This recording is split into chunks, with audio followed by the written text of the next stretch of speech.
Man, this ought to be a good one. You seen the thumbnail. We talking about LeBron. We talking about Michael Jordan. We talking about the Bulls. Talking about the Heat squads.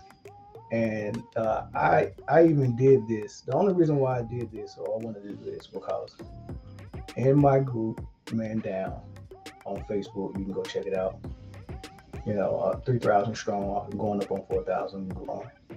It's a good group. It's a debate group. And one of my friends posed this question: Would Michael Jordan have won the same championships that LeBron did if they swapped teams, and vice versa? Would LeBron have won those 6 championships with the Bulls if they swapped places? And a lot of people just very quickly just came out and was like, "Yay, yeah, LeBron could do it. LeBron could do it. He can do anything. He can do anything," without giving it any thought on how the fit was, and if it's typical for the way LeBron likes to play, or the same with Michael Jordan. Honestly, if you want to give a real honest answer, you can't just cookie cutter fit everyone in everyone's system. Some players had teams built uh, specifically around their skill set, and your skill set is your skill set. It's almost like being a tiger, man. If you got stripes, you can expect me to be a leopard. So I mean, what you are, and teams build around your skill sets. So specifically for Michael Jordan, between the two players, LeBron and Mike, in my opinion, is the one who can more likely adapt to different styles and different plays, uh, different play styles, because we've seen him play in Dean Smith's system in North Carolina, which was a team-oriented basketball team. The whole program was based around the team, not one player. They wouldn't even allow Michael Jordan after James Worthy left. They wouldn't allow Michael Jordan to run the scoreboard up and average 30. Like Dean would pull him out. Of course, when he was there with James Worthy, he played second fiddle. He was a freshman. The ball was moving. They moved around a lot. He wasn't a ball dominant guy. He was a guy that was getting his shots off of catch and shoots, fast break, things of that nature, right? They run a actual offense. As far as LeBron, he is the system for his teams for the most part. Um, Everyone always says LeBron needs shooters. LeBron needs shooters. Whenever he's on a team that doesn't perform well, everyone says LeBron needs shooters. If you give him shooters, you will win. Give LeBron shooters, give LeBron shooters. And that's because his skill set is primarily driving to the basket and being an unstoppable force when he get a full head of steam ahead and driving to the basket. His secondary skill is his passing, so it matches well with his primary skill, which is driving the basketball.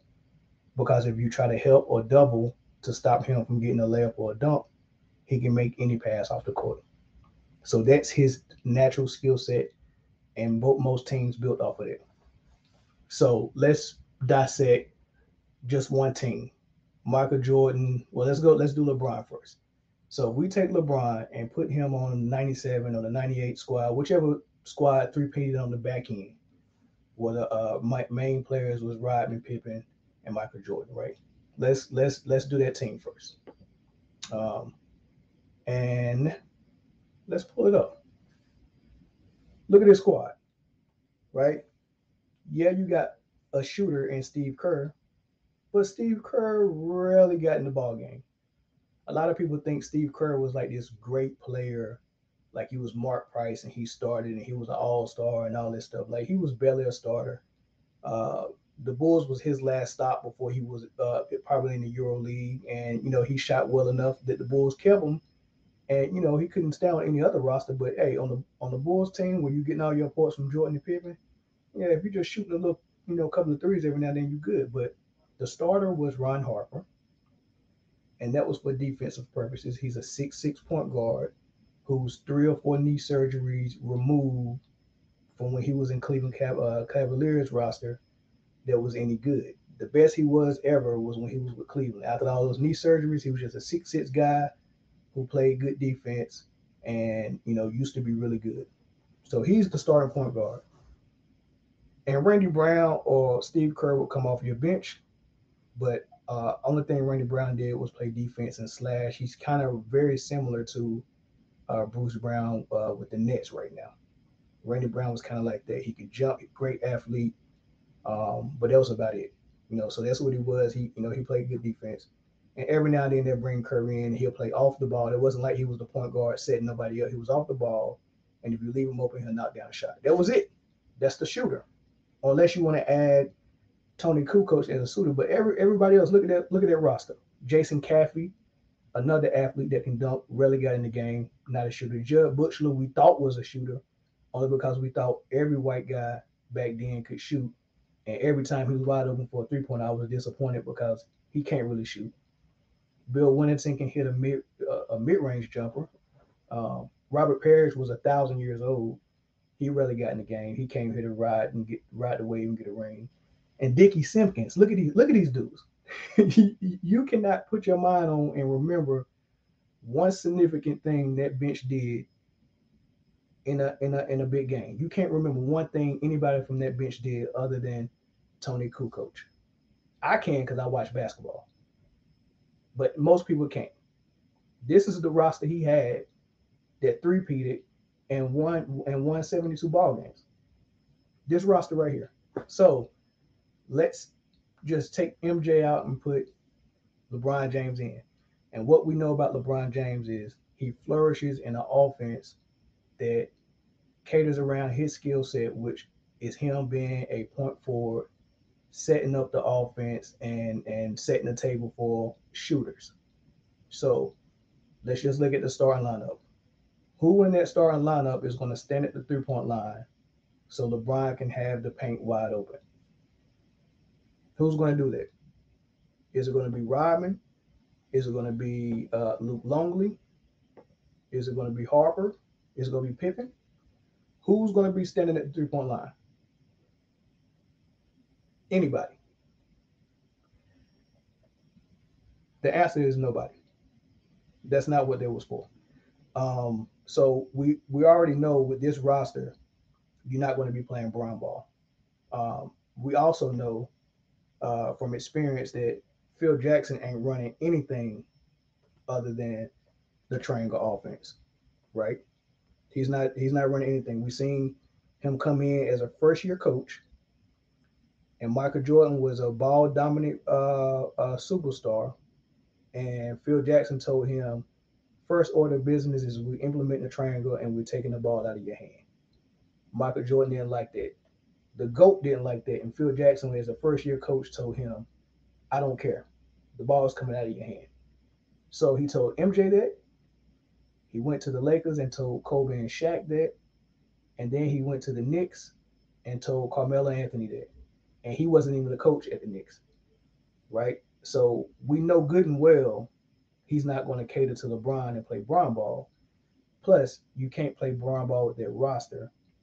So Phil Jackson is going to force LeBron to play in the triangle offense, which just happened to be an offense that's going to utilize the weakest parts of LeBron James' game.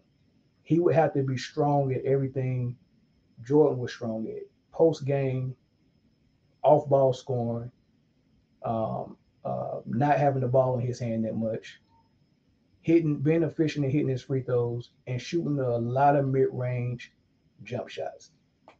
That's what he was going to have to do in that triangle offense, which means one or two things was going to happen.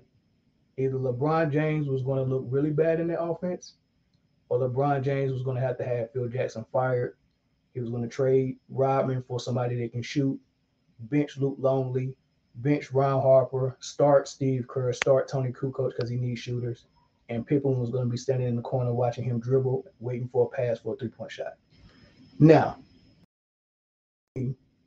if I'm wrong about that, or is that more than likely what's going to happen if LeBron James was on that roster? LeBron James on this roster that Michael Jordan three-peated with, tell me how LeBron James and his skill set goes out there and three-peats with that squad, with how LeBron plays.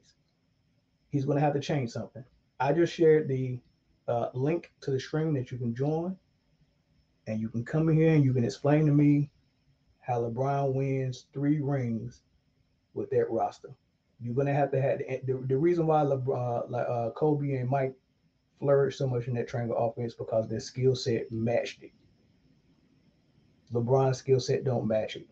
He would have to change their whole squad, starting with Phil Jackson first, and starting with anybody who can't shoot the three, so he can spread the floor. He would have to change their squad. How does he do it? How does he win through with it? On the other hand, if you take Michael Jordan and you put him on any of these championship squads, let's start with the Miami Heat. Let's go with the 2013 squad, right? If you switch out LeBron for Michael Jordan, well, first and foremost, Mike's not going to play the forward. So that means Mario Chalmers would go to the bench. So let's put Wade at the point guard like Ron Harper was. So Wade would be at the point.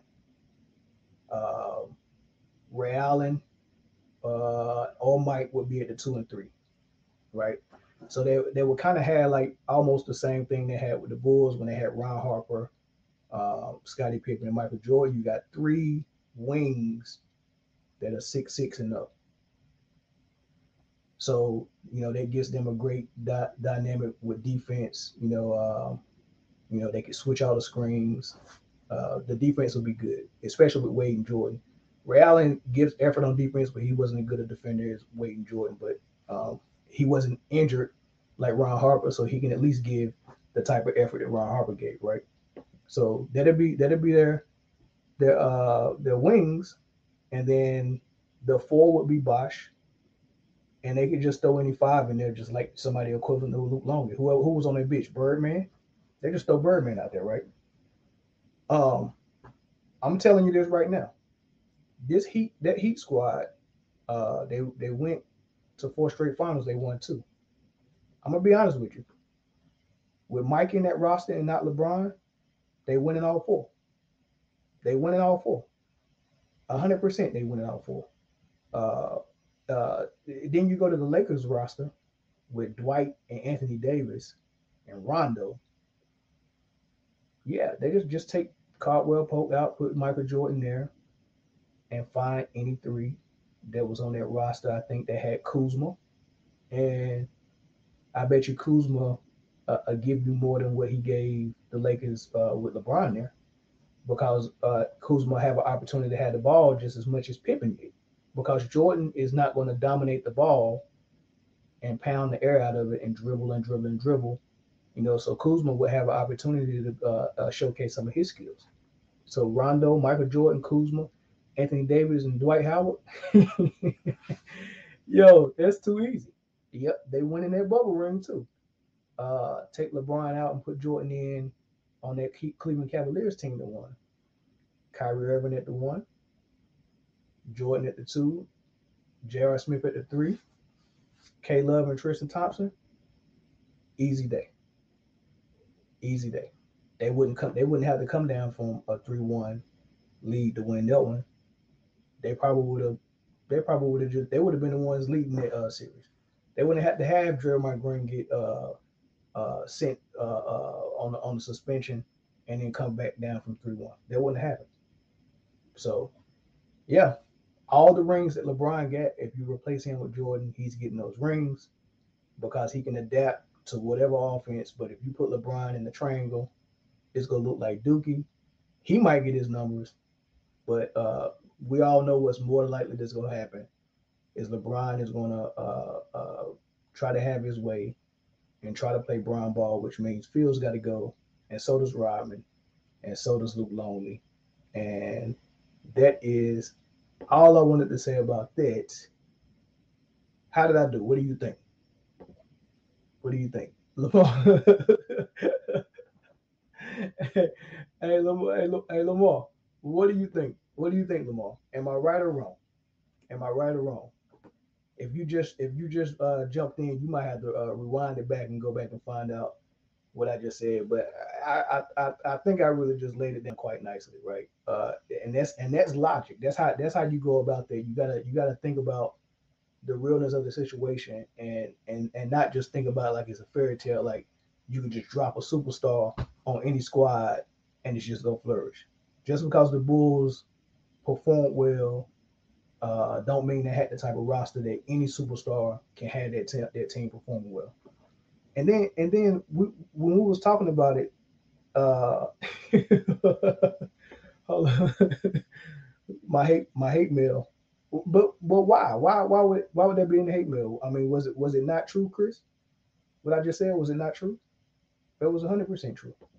That's what would happen. But in the post in the group when we was talking about this, I had a guy tell me that who was my boy coach, he can't make these average supporting cast better. He can't make these average supporting cast better.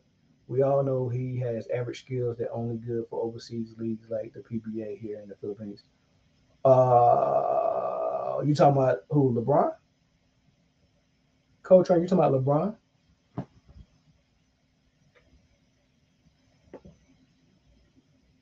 What about 91? I think that would be Bron's best chance. Let's pull up the roster from 91 because that roster might even be worse because at least this roster got a 6'6" point guard that plays defense and can knock down a jump shot in Ron Harper. I mean, it's a squad that won 72 games. So you got Ron Harper, Pippen, Jordan, and Rodman, one of the greatest rebounders we've seen, right? And Luke Longley was a decent 7-footer, right? But if you go to that 91 squad, you got Cartwright, who was I mean, that's like putting Robert Parrish in the starting lineup of the squad we just seen, the 97 squad. Cartwright was past his prime before he even got to the Bulls. He was 1,000 years old, right? They had Horace Grant, who was very young and before his prime, right? People forget your prime has a before and after. Being past your prime is just as damaging as being before your prime, before you're ready. So you got Horace Grant before his prime, athletic kid, but it's Horace Grant before his prime, Pippen, Jordan, and Paxson. Paxson was the starter. Who is I think Paxson is equivalent to Caruso. Well, he's not like a 3-point shooter like Rex Chapman, Mark Price, Steph Curry, Clay Thompson. He's not a 3-point shooter like that. He's a like you couldn't leave him open.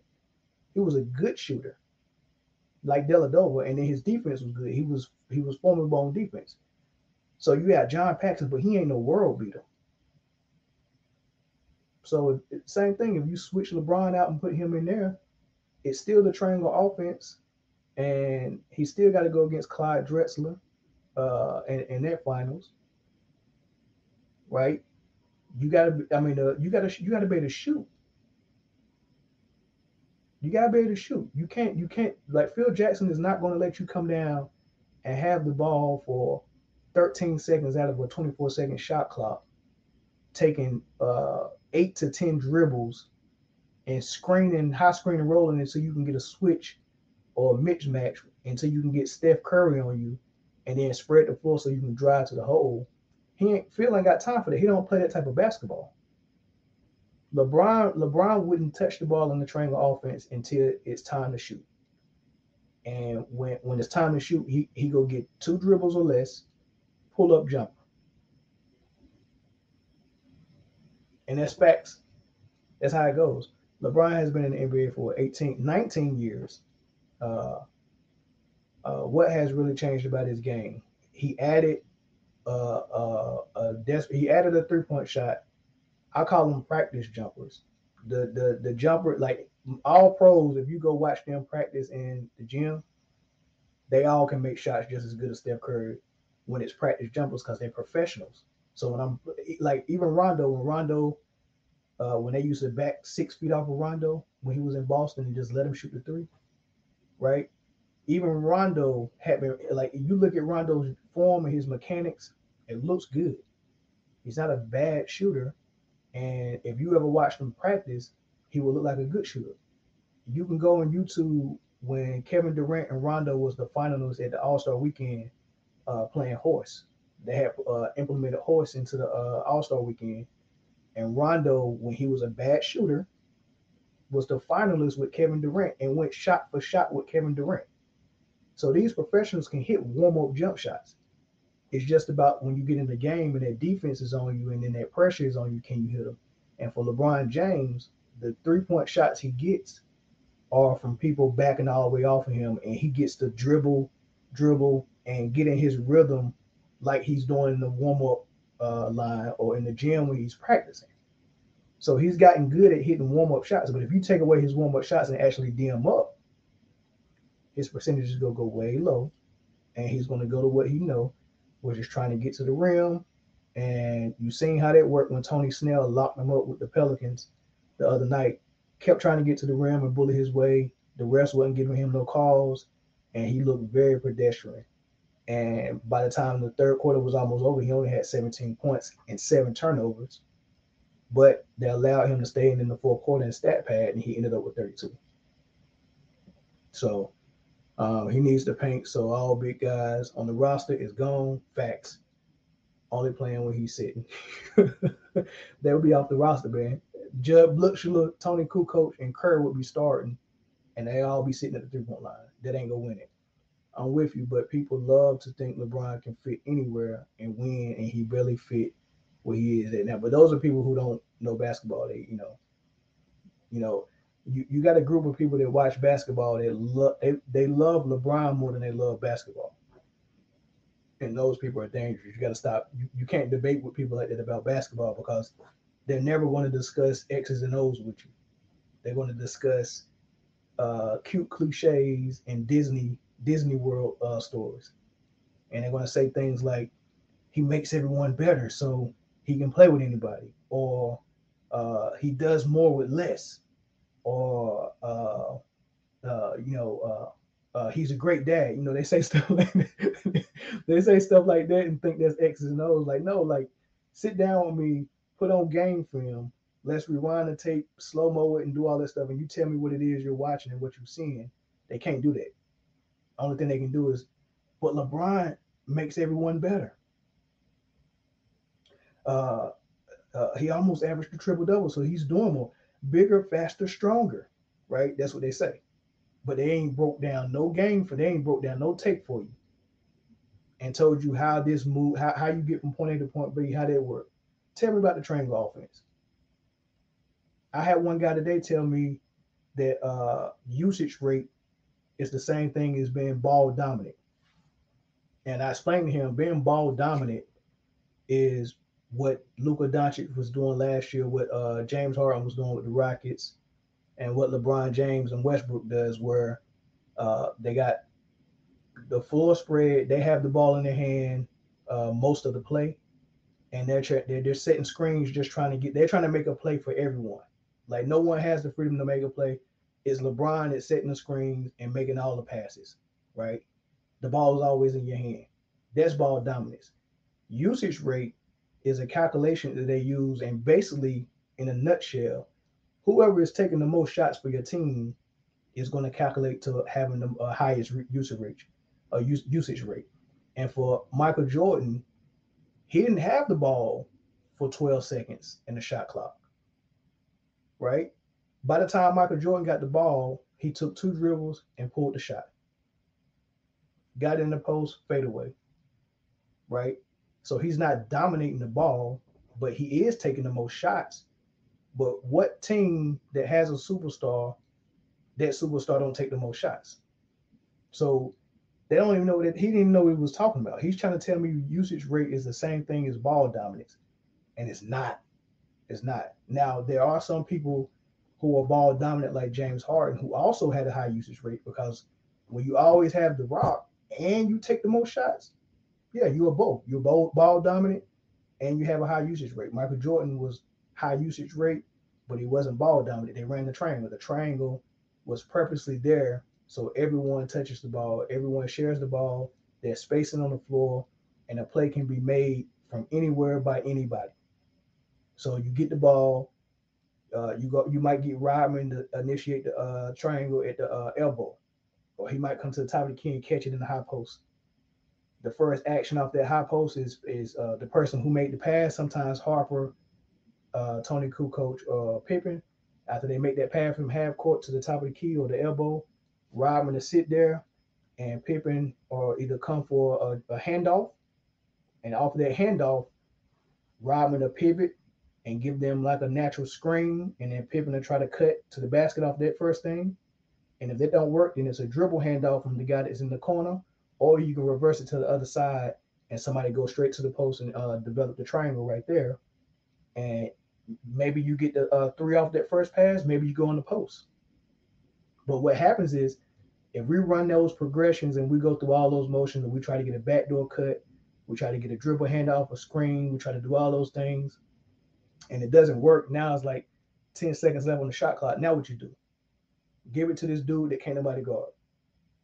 And then by the time Jordan gets the ball, bam, two dribbles, shot. Ain't nothing you can do. Coach, right? There's a lot of ex NBA players that played in the PBA who look like guys to Filipino basketball fans, but just ordinary players when they play in the NBA back in the 80s and 90s. I agree. I agree. My main thing is physicality of their era and how soft LeBron is. It's always looking for a call. I'm not gonna call him soft, man. He too good, but yeah, I ain't gonna call him soft. What's up, Ryan? True, the team would have no offense in '91 with LeBron. Didn't think about that for sure. Right now, ex NBA player Shabazz Muhammad. Shabazz Muhammad was the guy who was 2 years older than what his birth certificate said. They found that out after he had already played at UCLA and went to the draft. I don't know how that happened. He got manhandled by my favorite local team, Magnolia Hot Shots. I believe it. I don't think Shabazz Muhammad was that good. That's why he's not in the league now. I don't think he was that good.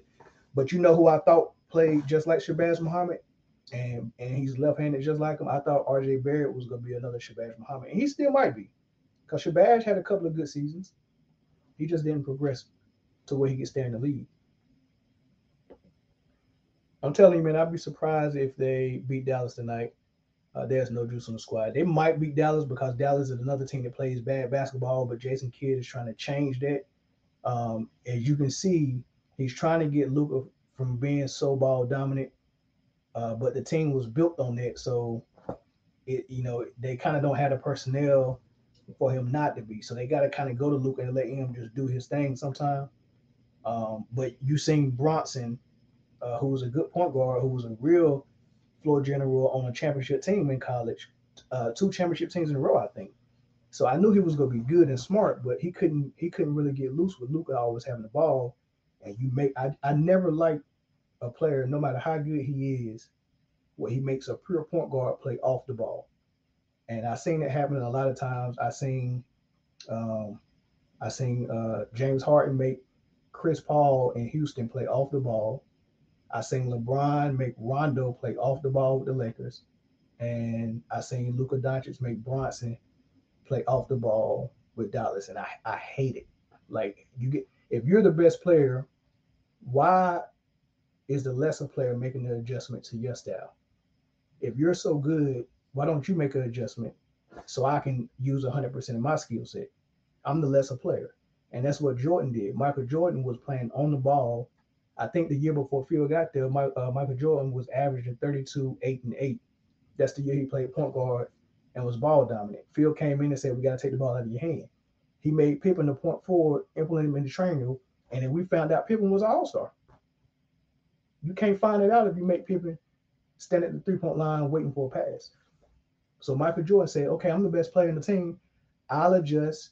I'll play within the triangle offense." The triangle offense was actually built so everybody else can get a shot and be comfortable. And the best player was like, "Look, it don't matter what offense you put me in, I can get a shot. That's how good I am. So I don't care what offense you play, I can get my shot on anybody. Yeah, make that offense for them and let Pippen set everybody else up. Let the triangle offense set everybody else up. But when y'all need a basket, call your boy." And that's what it was. That's what it was. Mid-range game requires more skill than bully ball that LeBron does. Facts. We learn bully ball. That's the first thing we learn on the playground. So out of all the kids, if you 8, 9, 10, 11 years old, right, whoever is more coordinated, faster, bigger, and can drive by anybody and get a layup, that's gonna be the best kid on the court, right? Um, Until you get around guys who have your same skill level, your same size, that's when you got to start adding more stuff to your game. What LeBron was as a player and is as a player is a guy that no matter where he went on earth, he was always the biggest, strongest, fastest guy on the perimeter. So he could always get to the hole for his shot. So that handicapped him to the point where he didn't develop parts of his game that he needed when it can be taken away from him. Even in the NBA, it's only like 3 or 4 players. When he was at his best in his prime, it was only a handful of players that could just get on him and play him one on one without a double team, and he still would get 30 on you. And there was people like Iguodala and Kawhi who got Finals MVP for that. Even though LeBron got 30, that was the game plan. The game plan is we're not going to dub off Ray Allen, we're not going to dub off Mike Miller, we're not going to dub off Battier, right? Because LeBron wants to. If you got two things that's killing you, LeBron getting to the hole and LeBron passing it to shooters, that's killing you. Well, you just stop one of them. Well, LeBron, you can get to the hole, but you ain't gonna make no passes to none of these shooters, right? And then you put somebody like Kawhi or Iggy on to say, okay, we're not gonna let you get 50. They good enough to stop you from getting 50, but they're not. There's nobody good enough to stop them from getting 30 or 34. But guess what? You get 34 for 3 quarters. None of your shooters get involved, and in the fourth quarter, your shooters are cold, and you're exhausted. And that's why people voted Iguodala and Kawhi Leonard for Finals MVP because they knew that they had put their game plan in for LeBron to get his and nobody else, and it worked. Dallas did it too, but Dallas did it with just having a 7-footer down low with Tyson Chandler and saying when you get down here, you're gonna get your shot challenged, and we're gonna make you shoot jumpers all night. And he really couldn't shoot then. While them people that was depending on LeBron James, now, now's your time. Yeah, while the Avengers at? They're not gonna come in here, right? It's easy to type up your stuff when nobody can really respond to you, have a conversation with you, right? But when you got to show up and expose yourself for not having basketball knowledge, it's hard. Let me tell you what happened in that group, in that chat. So one dude came out and was like, actually, it was multiple dudes that came out. When Jordan left the Bulls was still a playoff team. But when LeBron left the Cavs was a lottery team, right? So I asked one question: what about the year after that? What was the Bulls the second year? And of course well, what do you mean? What do you mean? I'm not just what was that the second year? Because of course, before Michael Jordan came back, there was only 4 games above 500. I think there was 35 and 31. 35 and 31 that second year. Michael Jordan came back and they ended up making the playoffs as a 4th or 5th seed, and they only had 35 losses. They only lost 4 games when Jordan came back. I think they won probably 70% of their games when Mike came back. Out of shape, winning number 45, just stretched fresh off the street. He came and saved their season. They was about to miss the playoffs. They was going down real bad. Michael Jordan came and saved them. They don't talk about that year though. So of course, the guy didn't know.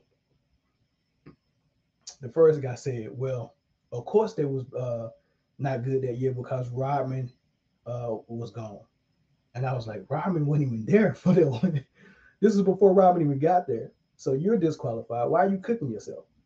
Right? Just go ahead." I pulled the old duck season, rabbit season trick on him, and he climbed in that hot boiling water with them carrots in it and cooked himself, meat falling off the bone.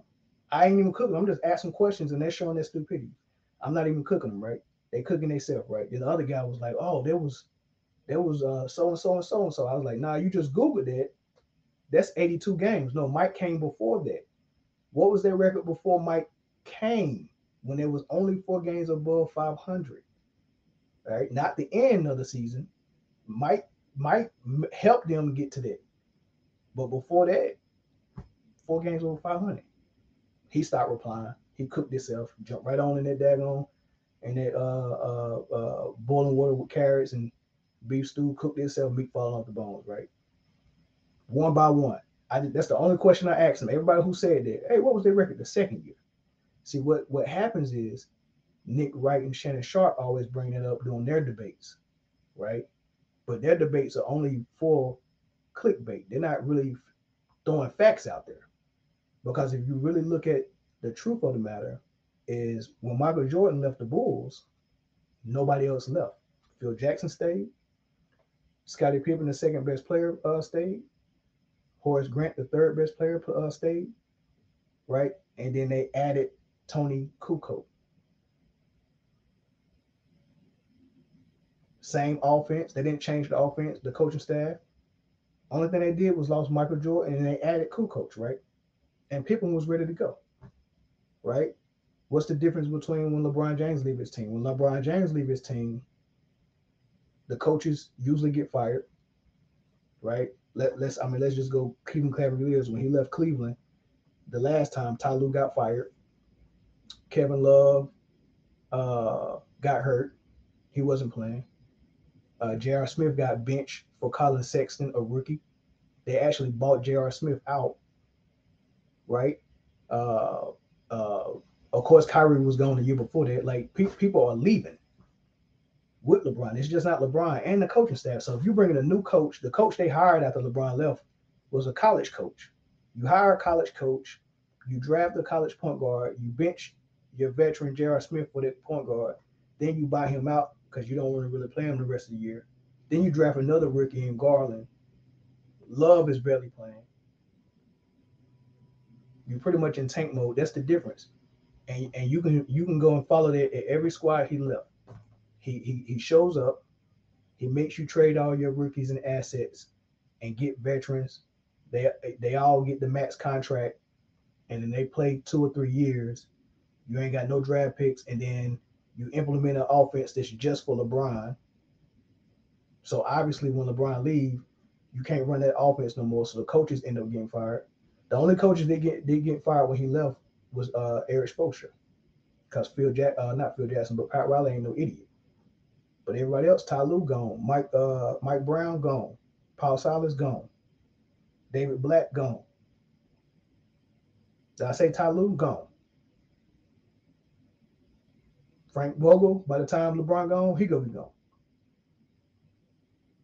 So when he leave a squad, it's a complete overhaul. The coaches is gone, and all the players they bought in are gone.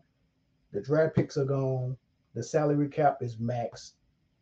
Leave him in shambles, and he go to a new squad to do it all over again.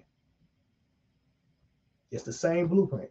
Leave Cleveland, pick your players, Bosh, Wade. Well, Wade was already there, but you pick Wade, show up, do your thing, leave there, go to Cleveland. Oh, Kyrie Irving, another number one pick, and then you handpick Kevin Love, bring him over, right? Get some shooters, do that. Then after all that is done, oh, same thing. Go to LA, handpick your star AD, and you just rinse and repeat. That's what he's doing. It's too easy. This easy work. I tell you, there's one thing that LeBron wears. uh, Boy, y'all stupid, man. Of course, important PBAs, man. That is funny, boy. Hold on. Lakers were projected by ESPN to win only 3 of the next 16. Good lord. And one of those wins was only favored by 1.5%. It's sad. Yeah, it is sad, man. It's sad for Brooklyn too. Uh, Brooklyn, but for different reasons. Brooklyn they're not living up to expectations either. And to be honest with you, even with Kyrie gone or KD out, I don't like the offense that Steve Nash is running. It just don't look like they get easy shots. Now they look easy when Kyrie and KD is there because they can get a shot on anybody. It looks easy then, but without KD and Kyrie being on the floor, I see no way for them to get easy buckets, man. And that's a bad sign because at some point your bench or your role players is going to have to carry your superstars for maybe a quarter or two, maybe a full game or something like it. They're not going to be perfect. And I just don't see how they do it without KD or Kyrie doing it for them. And it just look bad. I hope Ben make it look better. I, Maybe Nash offense. I mean, I don't know. It's just it don't look easy. Like when I used to watch the Boston Big Three, it was like watching a masterpiece, man. Because they come out there, you got Rondo who's looking for his teammates. You got off-ball screens. Like Ray Allen is constantly running off screens. So whoever's guarding Ray Allen, they running for 4 quarters, right? Not only they running for 4 quarters, Garnett, Big Baby Davis, PJ Brown, um, Leon Powell, those dudes, those big bodies is hitting you screen after screen. He running through double screens and staggered screens and flare screen. Like he's doing all these things, and you're chasing him. You're getting hit for 4 quarters, right? So that's one defender that's going through hell, right? Then Garnett go put pressure on you because he in your head. He posting up. He set a screen. He popping up at the elbow, hitting the jumper. Bad. Like it's so much pressure. You got to guard this dude that can't start running like Reggie Miller. And if you let him catch it, it don't matter where he catch that he pulling up. And if you're not in his face, it's cash. And not only is Ray Allen run off the screens, the people that's off the ball, they have to help a little bit. They get over the screens. So everybody got to be watching Ray Allen. Then you got this point guard that pass like crazy. Then you got Garnett that can always gonna post. And don't forget, Paul Pierce, the truth, can go one-on-one with anybody, and he can post up, and he can bounce off a screen and shoot. Then they play lockdown defense. Then they come off the bench with Eddie House doing the same thing, running screens. Rondo go sit down. Sam Cassell come in, bucket. That's easy stuff. I don't see that from Brooklyn. I don't see that. The only win against lottery squad, but nowadays even bad teams are beating them. The Lakers up. LeBron starting at center tonight. They might win. They might win, man. They might win. That was embarrassing against the Pelicans. They might win. The truth, the PBA center usually is 6'6". That's true. So it should be easier for ex NBA players to dominate them. Not with those rules. Cooking themselves, be stupid. Exactly. All up in that carrot juice, that hot water, just meat falling off the bone, man. I was salivating every time they commented and said something. I was just laughing, salivating. Oh my God, beef stew. It's rabbit season. LeBron is Thanos of the NBA teams. He goes to them, he drains them of everything good, then leaves them and runs. Facts. Mad credit to Eric Spoelstra and Miami Heat for believing in him after LeBron left. Facts. Not just after LeBron left. The first year they tried to get LeBron fired. I mean, they tried to get Eric Spoelstra fired, especially after they lost to Dallas. They tried to fire him, and Pat Riley said, "Heck no, I'm not firing him. He stays." They tried to fire him and bring in um who did they want? I can't remember who they wanted. They wanted somebody, but he went to Cleveland. They had a really good coach in David Black. Amazing record overseas, right? Great coach. Ruined his daggone NBA career. I really like David Black because he really tried to coach LeBron. He would not let LeBron get away with that BS. And LeBron got that man fired. And they had a phenomenal season that first year. They just lost to the Warriors. And LeBron got that man fired. He did the same thing Eric Spoelstra did. Got to the finals and lost. And LeBron said, "You out of here." That was a good hire. David Black ain't stepped foot in the NBA since, man. This dude had a amazing pass overseas with his coaching career. Came over here, tried to coach LeBron. That was a bad mistake. LeBron sent him back and get up out of here. But they gave Ty Lue an opportunity, which was cool. But I mean, you gave that man 1 year and he got you to the finals, and he's fired because he didn't want to run Bron ball. That's all it was. He didn't want to run Bron ball. Thanos. Team Heat. What's up, Dino? While everybody has been disappointed this season, we have silently gotten better and will continue. That's facts, man. That's facts. That is facts on top of facts. You left me hanging on them sticks last night. Well, why am I reading this? Bron ain't gonna drop 50 like Mike. Heck nah. Heck no, I ain't gonna drop 50. You gotta be able to shoot. You know what, man? I ain't even gonna go there, man. Sounds like the Heat to me, man. Hold on. Man can't hit free throws, can't play no defense. Like the defensive player of the year, Michael Jordan. Facts. And he leads the league in turnovers all time. He's number one in turnovers all time. How's that for an all time record? He going for Kareem's record. How about that daggone turnover record? Number one all time. All right, so look, man, this is what I'm gonna do, man. Is a couple of people in the chat, right? I'm about to drop the link, and if you want to join and come in here and cook on something, go ahead and join, man. I welcome you to join real quick before I end it. Who was this? I ain't got to say that.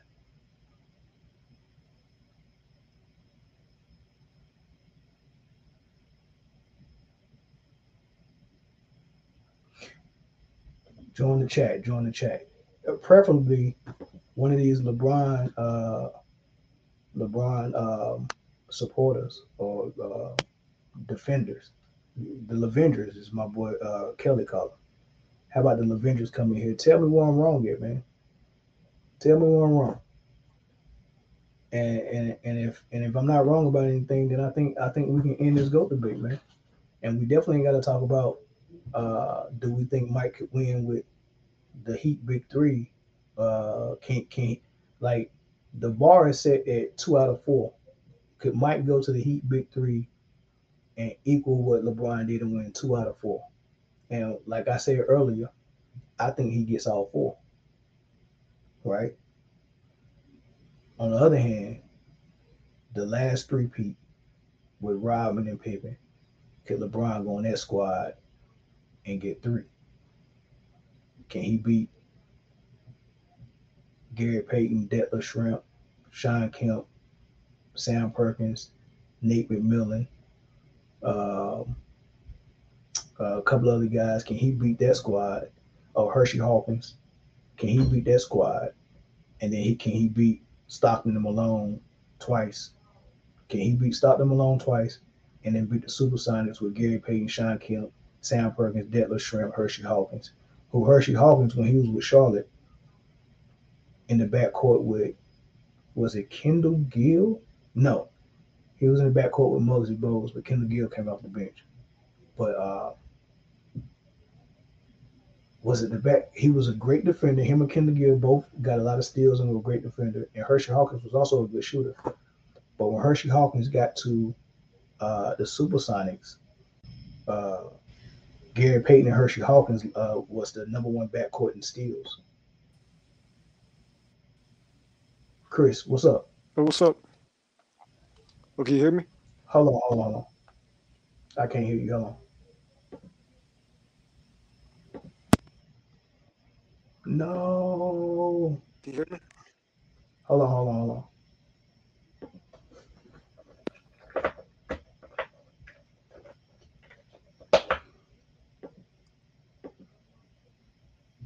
Man, I just found out my daggone setup wasn't right. I wasn't even speaking through my mic, man. Why y'all didn't tell me I sound like crap? Hold on. My setup is not right. Go ahead, Chris. Hold on. Go ahead, Chris. Let me. While I'm setting this up, go ahead and talk. What you wanted to say?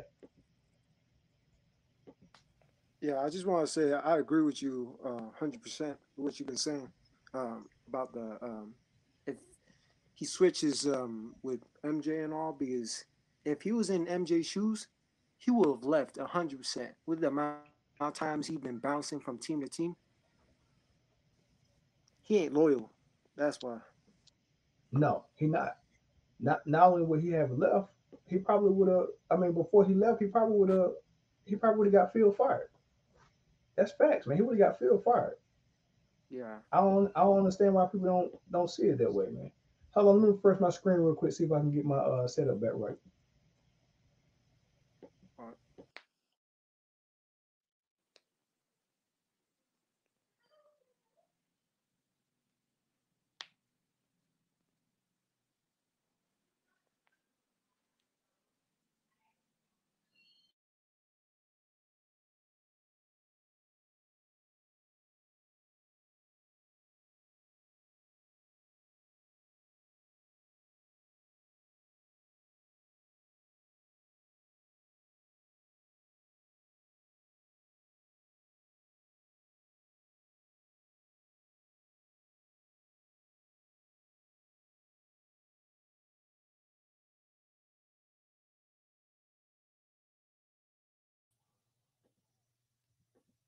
All right, can you hear me better now?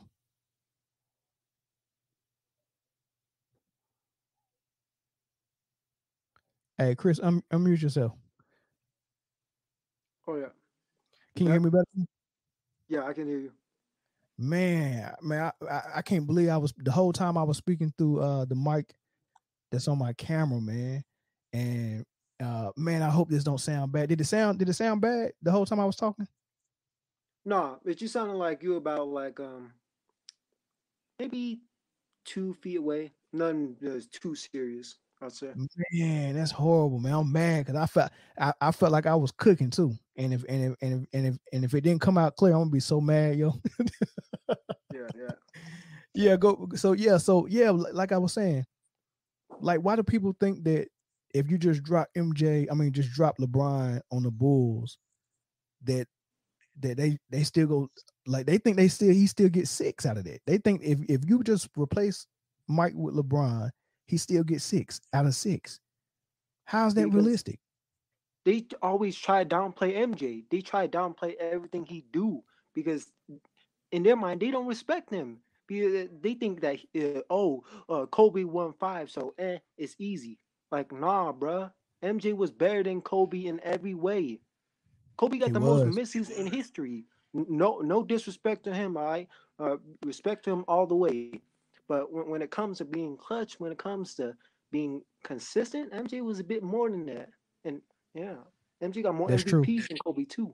About That's 5 to true. 1. People Yeah, that's forget true. that. Yeah, but what I will give Kobe credit for is that he Yeah, was just as good as MJ on defense. Um, I yeah, mean, I think his 100%. 3-point shot was a little bit better than MJ's. I mean, they was the same, but Mike was just better. I mean, it was the same player. Mike was just better, and look, Kobe had a little extra mustard on his flash with his ball handling and stuff like that, because he was part of the new school. But I Oh even yeah, think give me a LeBron. second. I got where my dog out. Okay, all right, but I even think Kobe is better than LeBron as a basketball player. Chris, what's up, man? What I get wrong? Nothing. I was with you 100%. I just I said I had mentioned in the comments earlier, like nobody's ever denying LeBron's greatness. Like LeBron is a one of a kind. We probably won't see nothing like it again. But there's certain things in his career that we just can't overlook. And you know, moving the goalposts for one person as much as we do for LeBron is ridiculous. Describe And describe moving the goalpost. what was it? A couple of years ago, uh, there was the whole debate about LeBron versus KD, and KD gets scrutinized so much more for doing damn near the exact same thing that LeBron did, Right. except KD was more successful with his, in my opinion, because the ratio was better. You talking about leaving his squad to go on the Warriors, or just like LeBron left to go Yeah, to Miami? Okay. yeah, ring chasing, but he was Ring more successful, ring chasing. Yeah, ring chasing. Definitely ring and chasing. Now the motivation was different though.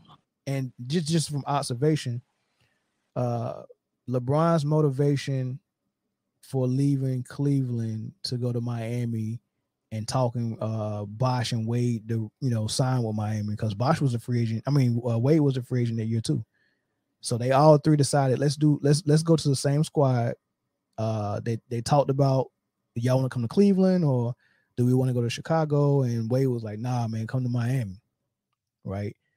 So they went to Miami, and the motivation was, I'm in Cleveland. I'm trying to get it done by myself, like MJ did, like Kobe did, but I can't seem to get the right number 2 to help me do it.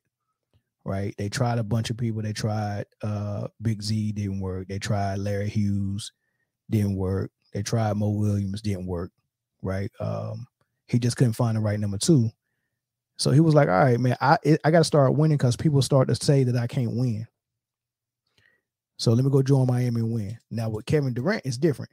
Kevin Durant was on the point where, yeah, I'm trying to do it by myself, but this dude Russ, like, it's hard to play the basketball style I want to play with Russ. And now that when KD got hurt and broke his foot, and then Russ had that superb season, when KD came back, the Thunder was undecided on who they got was gonna be. Is it gonna be Russ or KD? And I'm like, dude, it's a no-brainer. Like, actually, you in a good position because people think Russ is the bomb. You might as well trade him for a real player, a real point guard. They had an opportunity to trade Russ to Boston for Rondo. That's a rumor, allegedly. There's a rumor, you can Google it. Danny Ainge was thinking about trading Rondo straight up for Russ, and I think that was going to give a first round pick with Rondo. I would. Oh shit! My shit was muted. I think that's a ring in OKC if that happens. I would have took that like a mug. I wanted it to happen so bad. I read it in real time. You put KD with a real point guard along with James Harden. You come off the bench when he was. You had Thabo Sefolosha, Serge Ibaka, Nick Collison, Steven Adams was coming up. I think they had Derek Fisher coming off the bench with clutch points. You know what I'm saying? So it was like that team. Bro. I know OKC because that's my favorite team. That team was crazy. But the thing about it is, everybody was like, "Oh, KD a bitch for leaving." Blah blah. KD my favorite player. I do not like the fact that he left. I appreciate that he got rings. You know what I'm saying? I'm happy for him. I don't like that he left us. But I know the reason why he left us because I watched the games. Everybody was like, "Oh, KD should have made it work out with Westbrook." But now everybody is seeing why KD left Westbrook. Everybody's now seeing what OKC fans knew all along. No, the OKC fans didn't know it. That guy. KD knew it. The OKC fans didn't know it. Well, some OKC fans. They were fooled. They were fooled. I still remember when Billy Donovan, like, Russ had like a crazy triple double. It was like a 30, 15, and 12 or something. It was something crazy. And everybody was like, dang, Russ. And Billy Donovan came out of his mouth in the post game and said, I've been trying to tell people, man, Russell Westbrook is one of the top 3-point guards in NBA history. I said, get this man out of the NBA, because if you really think like that, you shouldn't be coaching nobody. Think about it like this. Like, just think of the teams Westbrook has had. Like, he had Chris Paul. He didn't. I'm sorry. No. But he had Carmelo Anthony and Paul George. Carmelo and Paul George couldn't do nothing with it. And couldn't do nothing.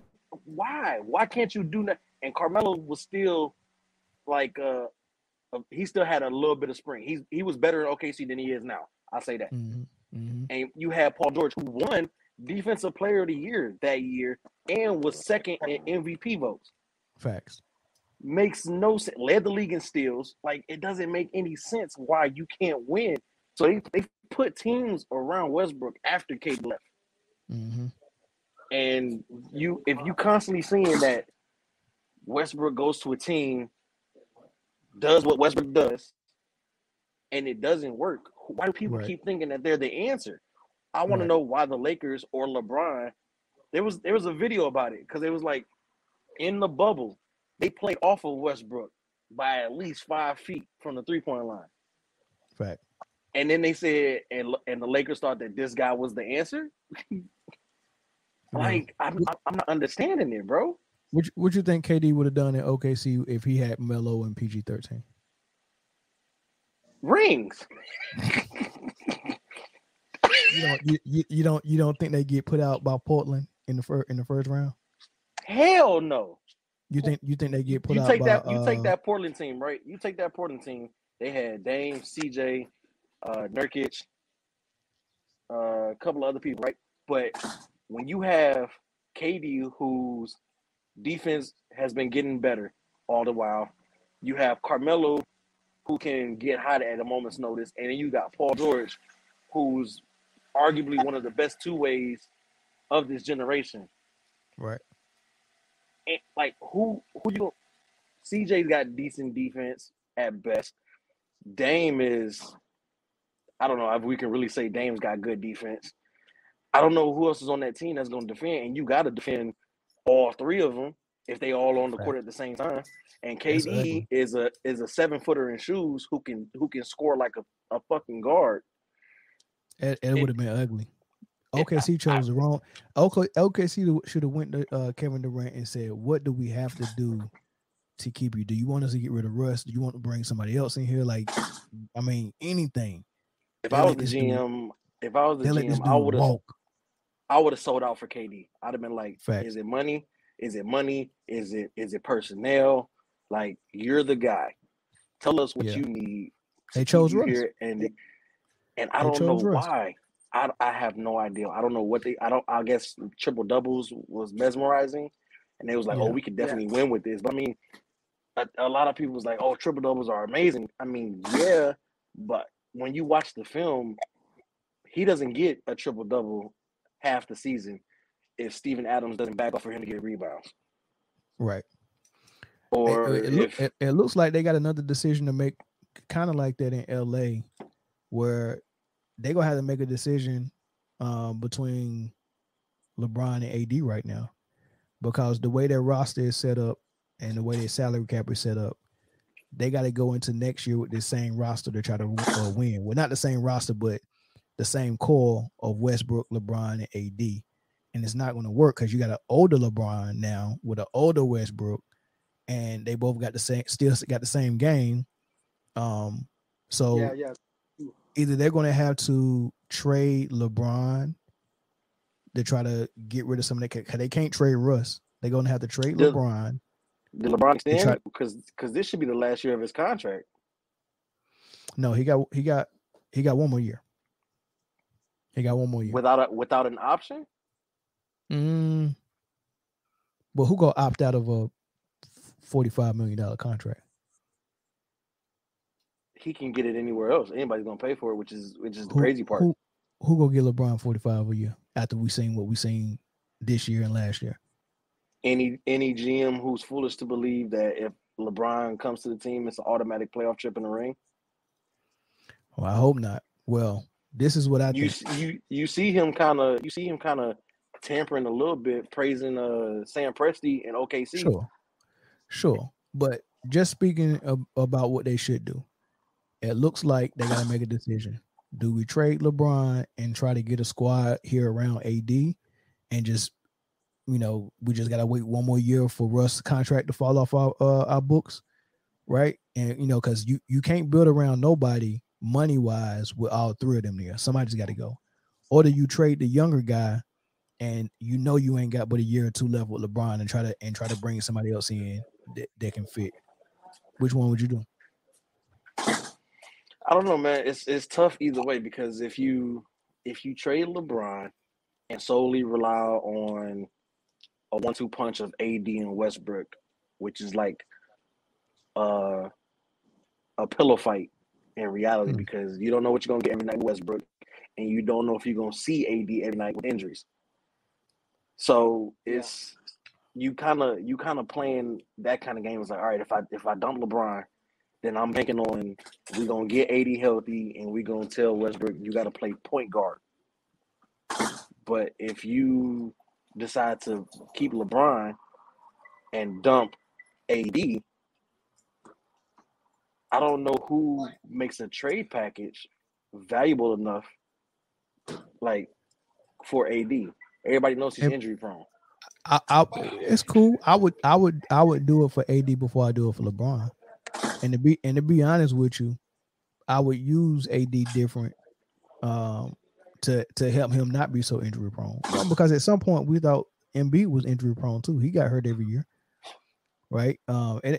So if you look at the way AD plays versus the way Tim Duncan played, Tim Duncan was able to play at the age of 35, 36 and still be going to the finals and stuff like that, right? He just gotta stop trying to be a guard.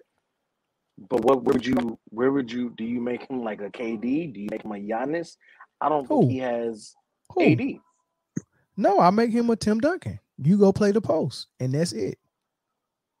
You can occasionally get a jump shot, but I'm not running my offense through you for you to try to get a mismatch with a big man and take him off the dribble.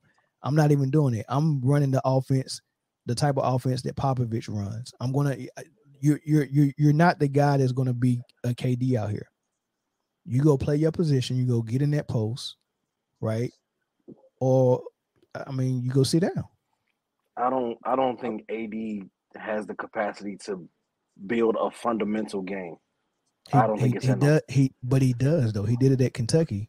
Did you see him doing all this stupid stuff at Kentucky? Calipari didn't have him playing like that. Calipari said, you're going to rebound, block shots, run the flow, and then you get it in the post, throw a jump hook. It didn't, like, he didn't do all this extra stuff, so everybody was like, oh, man, he's a superstar and all this stuff. Nah, man, he's not that. Treat him like a freaking step above role player, right? He's a star. Mm-hmm. He's an all-star. That's it. He ain't a superstar. He's an all-star. Treat him like Tim Duncan, get him in that post, and then have an offense that actually got a identity. Like with the Spurs, as great as Tim Duncan was, do you know who had the ball in his hand more than Tim Duncan? Tony Parker. With the Spurs, as good as Kawhi Leonard was, do you know who had the ball in his hands more than Kawhi? Tony Parker. Tony Parker. Yeah. With Ginobili that's going into the Hall of Fame this year, as good as he was, do you know that he came off the bench his whole career with San Antonio? Hell yeah, he knew his role. He was Lou Will before Lou Will was Lou Will. That's freaking coaching. That's coaching. They knew their role. They had an identity on offense. And you don't think Tim Duncan could average 35 a game if they went to him every play down and just let him utilize all of his skill sets? Yeah, he would have been a monster in the post. Yeah. They were all. Go ahead, Chris. Manu was on Argentina when it beat USA in basketball in the Olympics. So all those people together, it was just immense. It wasn't like a Kobe or like a Shaq kind of thing where they dominated. It was the whole team was ready to take you out. Facts. And that's how Popovich did with the Spurs, and that's how the Mavs beat the Heat super team with Dirk. You had Dirk, Jason Kidd, Jason Terry, JJ Barrera, Caron Butler. You had a whole bunch of dudes, Deshaun Stevenson. You had a whole bunch of dudes, Tyson Chandler, that were just ready to play ball, play defense, and rebound. That's all it was. You don't even Elijah Wan, before Clyde Drexler got there and Elijah Wan won it with the Rockets. His second best player was Vernon Maxwell, but he came off the bench with Sam Cassell, Robert Horry. He had Kenny Smith starting. He had Vernon Maxwell. He had Otis Thorpe. You know, it was just a squad that just was built around a superstar, and they played really good offense and really good defense.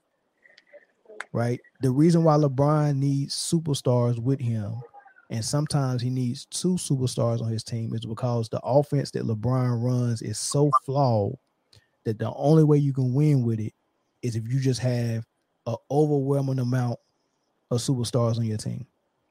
You got to have your number two have to be such a killer to make that offense look good. Kyrie, D Wade, or AD, they got to be killers, and they have to play phenomenal. Anybody who don't play phenomenal is the number two for LeBron, and any role player that don't play phenomenal or is not hitting shots, that offense is gonna look really bad. Because what a LeBron James led offense is supposed to do is to make his weaknesses look non-existent. So you have to be strong in every area that he weak in. That's unfair to his teammates. And that's exhausting just hearing something like that. Because a team should be able to complement each other. Right. And it's like everybody should have, it should just, all the gear should be working properly. But if you got one person who is like, all right, I'm doing all of this. I'm doing 97% of the job. But when I kick it out for y'all for that 3%, y'all better make it happen. 100% of the time. Exactly. And when you running the game for 97% of the game and you're not getting that 3% involved, let them get in the rhythm and stuff like that, when you give it to them in clutch time situations, when you want to pass out or, you know, whatever the case may be, and now they ain't got no rhythm and they cold, now you mad at them, but you ain't get them involved in the first place. Facts. Smart man. Facts. True. Somebody said, speaking of superstar and all-star, I was told that Chris Middleton was a superstar. What y'all think? No, he's not a superstar. What, Chris, what's your definition of a superstar? Our definition of superstar, I'd say, is you gotta be the top of your position. You gotta basically be like top 5, top 6 of your position, and you gotta be able to carry your team. Basically, you gotta be someone that everyone looks to and say, yeah, easily that person. If they go off, they're gonna be an MVP candidate. Chris Middleton, he ain't gonna be no captain of no all-star team. He's gonna be an all-star, but when it comes down to it, he's not gonna go off like Giannis or some big names that people will say they're a superstar and they mean it 100%. People don't mean Chris Middleton is a superstar. They say it like maybe 50% or something like that. How many superstars you think in the league?